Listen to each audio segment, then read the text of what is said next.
शर्मा अपने इस वीडियो ईश्वर को प्रसन्न करने के आसान तरीके में आपका पुनः एक बार स्वागत करता हूँ। और पिछले वीडियो में जो मैंने बताया था उसके आगे की चर्चा इस वीडियो में करूँगा।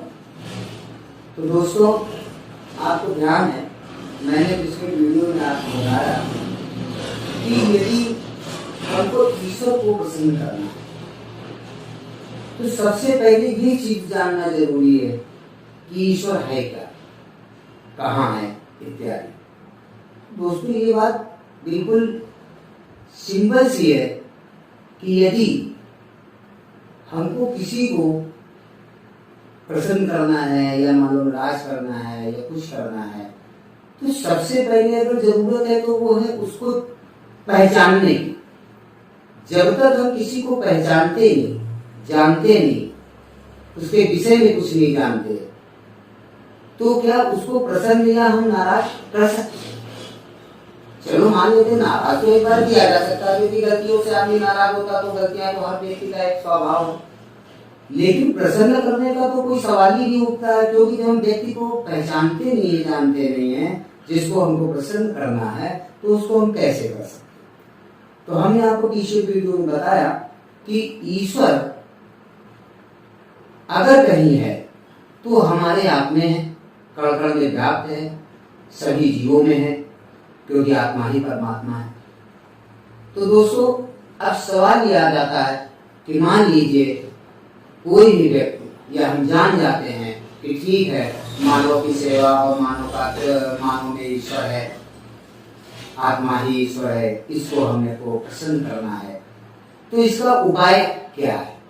तो उपाय मैंने आपको थोड़ा सा इंडिकेट भी किया है पिछले वीडियोस में। देखिए, किसी को भी प्रसन्न करना बहुत कठिन भी है और बहुत आसान भी है। अगर जरूरत है तो कुछ चीजों की है जो कि हमको समझनी होंगी और उसके द्वारा हम आसानी से किसी को भी प्रसन्न कर सकते हैं। मैंने आपको बताया ईश्वर और हमारे सगे संबंधी, हमारे मित्रों या दोस्तों या लोगों को जो प्रसन्न कर सकता है वह व्यक्ति ईश्वर को भी प्रसन्न करने की क्षमता रखता है। और इसके विपरीत जो व्यक्ति लोगों को प्रसन्न करने की क्षमता नहीं रखता है वह व्यक्ति ईश्वर को भी प्रसन्न कर नहीं सकता है। इसमें कोई दो राय नहीं। तो दोस्तों, अब सवाल ये आता है कि हम जानते हैं आत्मा ही परमात्मा है, सभी में ईश्वर है, तो प्रसन्न कैसे करना? तो मैंने आपको शॉर्टकट में बताया कि जो सामने वाला व्यक्ति है जिसको हम प्रसन्न करना चाहते हैं या जिसको हमको प्रसन्न करना है, वह क्या चाहता है, वह किस नेचर का है, उसको क्या अच्छा लगता है, क्या अच्छा नहीं लगता। अगर ये चीजें हम जान लें तो उसको हम आसानी से प्रसन्न कर लेते हैं। जैसे कि मैंने बताया, जिस व्यक्ति को जो चीजें पसंद हैं या सामने वाला व्यक्ति हमसे जो चीज की अपेक्षा करता है, अगर हम वैसा व्यवहार उसके साथ करते हैं तो वह व्यक्ति हमसे अपने आप अट्रैक्ट हो जाता, अपने आप प्रसन्न हो जाता। और वही सेम सिस्टम ईश्वर और हमारे बीच में है। तो ईश्वर को भी प्रसन्न करना उतना ही सरल है जितना कि किसी व्यक्ति को प्रसन्न करना सरल है, बशर्ते अगर जरूरत है तो हमको अपने विचारों को, अपनी सोच को, अपने कर्मों को बदलने की थोड़ी सी जरूरत है। और मैंने ऐसा भी कुछ नहीं बताया कि इतना बदलना है कि कोई विशेष बदलना है। विशेष कुछ आपको नहीं बदलना है। सीधी सी बात यह है कि परमात्मा अर्थात ईश्वर जिन चीजों को करने की हमको परमिशन देता है या नियम बनाया है कि हमको क्या करना चाहिए, क्या नहीं करना चाहिए, ये नियम मैं नहीं समझता हूँ कि किसी को नहीं मालूम। मैं तो समझता हूँ सभी लोग इस चीज को जानते हैं कि भगवान के बनाए नियम क्या है, वह क्या चाहते हैं, हमको क्या करना चाहिए, क्या नहीं करना चाहिए। ये चीज तो सभी को मालूम है और पहले से निर्धारित है। अगर जरूरत है तो हमको उन कार्यों को, उन कर्तव्यों को करने की जरूरत है जिन चीजों की ईश्वर ने हमें अनुमति प्रदान की है। और वो चीज हमको नहीं करना चाहिए जिसकी अनुमति हमको भगवान ने प्रदान नहीं की है। बस सीधा सा मंत्र है, ना कोई मंत्र है ना कोई तंत्र है। मैंने आपको बताया हर चीज को पाने का एक नहीं अन्य तरीके होते हैं। अब कौन सा तरीका किसको सूट करता है, किस समय सूट करता है, जरूरत है तो इस बात को समझने की है। जैसा कि मैंने पहले भी वीडियोस में बताया कि तंत्र मंत्र निरर्थक नहीं है, बेकार नहीं है, 2000% ये वर्क करते हैं, काम करते हैं। लेकिन अगर कहीं पे प्रॉब्लम है तो वो प्रॉब्लम ये है कि आज का मनुष्य, हम आप उन चीजों को, उनके नियमों को फॉलो नहीं कर सकते हैं, उनके बनाए नियमों पर नहीं चल पाते। इसलिए तंत्र मंत्र के द्वारा हम ईश्वर को आसानी से प्राप्त नहीं कर पाते। और मैंने जो अपने वीडियोस में जो बातें आपको मैं बता रहा हूँ, वह बातें एक जनरल बिहेवियर से रिलेटेड है, जो हर व्यक्ति एक दूसरे के साथ जिससे जुड़ा है, बिहेवियर करता है, बिहेव करता है, वो व्यवहार ही हमारा लोगों को प्रसन्न करता है। और वही व्यवहार या उसके विपरीत व्यवहार आप पहले हमको या लोगों को हमसे दूर कर देता है और नाराज कर देता है। तो अगर कहीं कुछ बदलने की और जानने की जरूरत है तो हमको सिर्फ ये जानने की जरूरत है कि हमको कौन सा व्यवहार करना चाहिए और कौन सा व्यवहार नहीं करना चाहिए। समाज कोई भी हो, धर्म कोई भी हो, नियम एक ही है। ना किसी अन्य धर्म में विपरीत नियम है, ना हमारे धर्म में विपरीत नियम है। जो कार्य परमात्मा ने करने के लिए हमको बताया है या हमारे ग्रंथों में बताया गया है, हमारे बुजुर्गों ने, हमारे कल्चर में हमको बताया गया है, जो अच्छी सीख हमको मिली है, उसके अनुसार जब हम बिहेवियर करते हैं तो सामने वाला व्यक्ति भी प्रसन्न हो जाता है और ईश्वर भी प्रसन्न रहता है। क्यों? उसका सीधा सा एक लॉजिक है। सभी कहते हैं कि जब लोग प्रसन्न होते हैं या हमसे अगर सभी लोग प्रसन्न हो जाते हैं तो सभी लोगों को बनाने वाला अर्थात ईश्वर अपने आप प्रसन्न हो जाता है, क्योंकि हमको आपको सभी को रचने वाला ईश्वर ही है। और जो नियम कायदे हैं, जो आज सृष्टि में नियम चल रहा है, प्राकृतिक नियम है या जो कुछ भी है, वो सारे उसी के समय से बने हुए हैं। वो हर युग में वही थे, आज भी वही है। अगर कुछ बदला है तो वो सिस्टम और तरीका चेंज हुआ है, रास्ता वही है। जब तक हम व्यक्ति को प्रसन्न नहीं कर सकते, अपने आप को प्रसन्न नहीं रख सकते, अपने से जुड़े लोगों को प्रसन्न नहीं कर सकते, तो हम ईश्वर को भी कभी प्रसन्न नहीं कर सकते। आपने देखा होगा समाज में अधिकतर लोग इसके जस्ट अपोजिट कार्य करते हैं। मंदिर मस्जिद बहुत जाते हैं, सब कुछ करते हैं, लेकिन किसी जरूरतमंद की वास्तव में मदद नहीं करना चाहते या सक्षम होते हुए भी मदद नहीं करते हैं और ना ही करने की कोई विशेष इच्छा रखते हैं। उनका मानना यह है कि ये तो दुनिया है, हम सभी को नहीं ठीक कर सकते, या मान लीजिए हम पूरी दुनिया को पैसा नहीं दे सकते, पूरी दुनिया की मदद नहीं कर सकते। तो ये सोचना अगर देखा जाए तो एक तरह से बिल्कुल विपरीत है, क्योंकि सबको ठीक करने हैं, आप सबकी सेवा करने हैं, सबको कुछ देने की बात यहाँ पर मैं नहीं कह रहा हूँ। मेरा कहने का मतलब है अपने व्यवहार को तो हम ठीक कर सकते हैं ना। लोगों के व्यवहार आप देखिए, अमीरों के प्रति अलग है, गरीबों के प्रति अलग। एक अमीर व्यक्ति आ जाता है तो उसको आप देखिए लोग किस तरह से बैठाते हैं, उसका स्वागत सम्मान करते हैं, उसके लिए पानी चाय इत्यादि उसकी सेवा में हाजिर करते।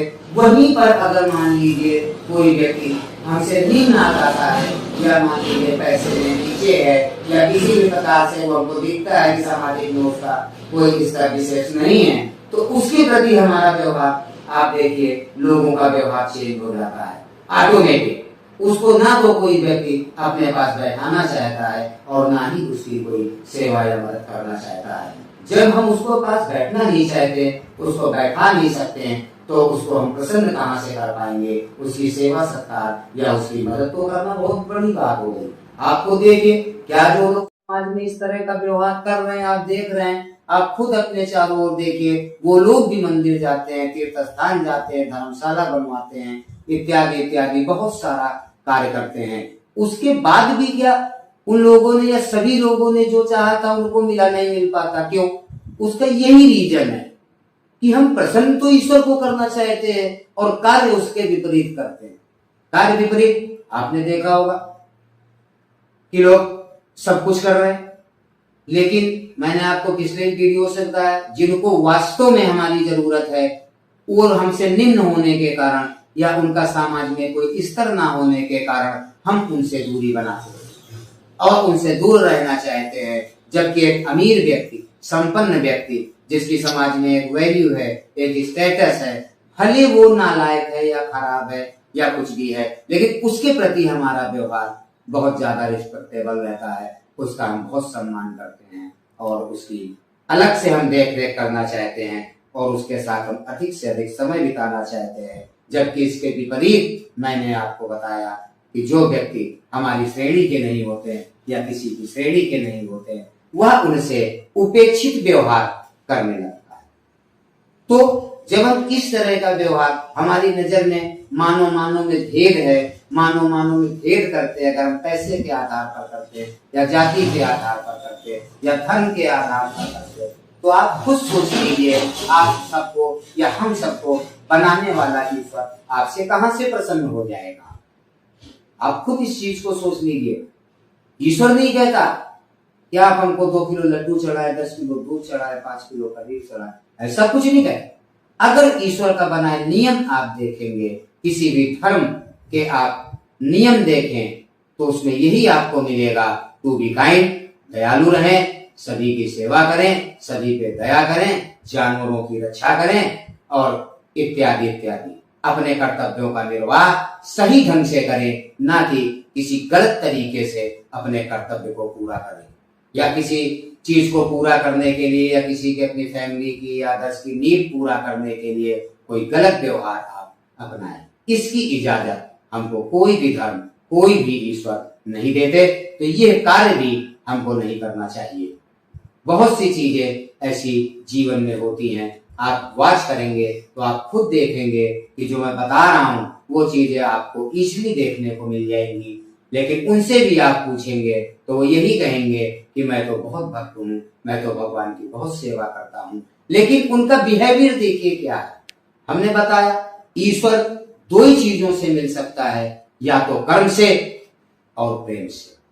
कर्म और प्रेम के अलावा तीसरा कोई रास्ता ऐसा नहीं है जिससे ईश्वर या किसी को भी हम प्रसन्न कर सके। जब तक हमारे अंदर प्रेम नहीं होगा, काइंडनेस नहीं होगी, क्षमा नहीं होगी, काइंडनेस से ही चीजें आ जाती हैं, ये आप सभी सब जानते हैं। और दूसरा अगर कोई चीज आता है तो वो है कर्म, हमारी ड्यूटीज हैं जो हर धर्म में अलग अलग नहीं है, वो सारी एक हैं। धर्म कोई भी हो, ड्यूटीज और कर्तव्य सारे एक रहते हैं। तो वो कार्य और वो कर्तव्यों को अगर हम पूरा करते रहेंगे, वो भी ईश्वर के बताए रास्ते अनुसार, अगर ईश्वर के बताए नियमों के विपरीत अगर करके हम कोई भी कार्य करना चाहते हैं या ड्यूटी निभाना चाहते हैं, तो दैट इज रॉन्ग, वो गलत है, वो सही नहीं हो सकती। सही वही है जिसकी ईश्वर ने हमें परमिशन दी है, और जिसकी परमिशन हमको नहीं दी है वह कार्य या व्यवहार हमको किसी के साथ नहीं करना चाहिए, चाहे वह व्यक्ति अमीर हो, चाहे वह व्यक्ति छोटा हो, चाहे वो व्यक्ति बड़ा हो, यहाँ तक कि किसी भी वर्ग, किसी भी जाति का हो। ह्यूमन इज ह्यूमन, मानो है, हमको उसके caste and money and religion के तौर पर नहीं देखना चाहिए। अगर ईश्वर को प्रसन्न करना है, ईश्वर सिर्फ एक ही तरह से प्रसन्न हो सकता है कि आप सभी से प्रेम करें। प्रेम ही वह बीज है जो हमको ईश्वर तक पहुंचाएगा। बिना प्रेम के हम कुछ नहीं कर सकते। आज ये जो सृष्टि चल रही है, जो सारा लोग इतने सारे तरह के क्रिएचर्स सब चल रहे हैं, ये सारे के सारे प्रेम से बंधे हैं। किसी का किसी से प्रेम, किसी का किसी से प्रेम, किसी का किसी से प्रेम। तो दोस्तों, ये जो पूरा संसार है, ये प्रेम और कर्तव्य पर टिका हुआ है। जैसा कि आप सभी जानते हैं, सभी जीवों में या सभी लोगों में प्रेम का भाव होता है और हर प्राणी कुछ न कुछ कार्य अवश्य करता है। तो अगर देखा जाए तो ये पूरा संसार प्रेम और कर्तव्य के इर्द गिर्द ही घूमता है। तो दोस्तों, बस मैं सिर्फ इतना कहना चाहता हूँ आज के वीडियो में कि अगर ईश्वर को प्रसन्न करना है तो पहले तो ईश्वर को जानना कि वो है कहाँ, और दूसरा अगर कुछ है तो वह है प्रेम और कर्तव्य के द्वारा हम ईश्वर को आसानी से प्रसन्न कर सकते हैं। तो आज का वीडियो यहीं से समाप्त करते हैं और आगे आने वाले वीडियोस में मैं आगे बात करूंगा, आपको बताऊंगा कि किस तरह से हम ईश्वर से प्रेम करते हुए अपने कर्तव्यों का निर्वाह करें, जिससे ईश्वर आसानी से हमसे प्रसन्न हो जाए। आज का वीडियो इसी के साथ यहीं से समाप्त करते हैं। तब तक के लिए शुभ रात्रि। ओम नमः शिवाय।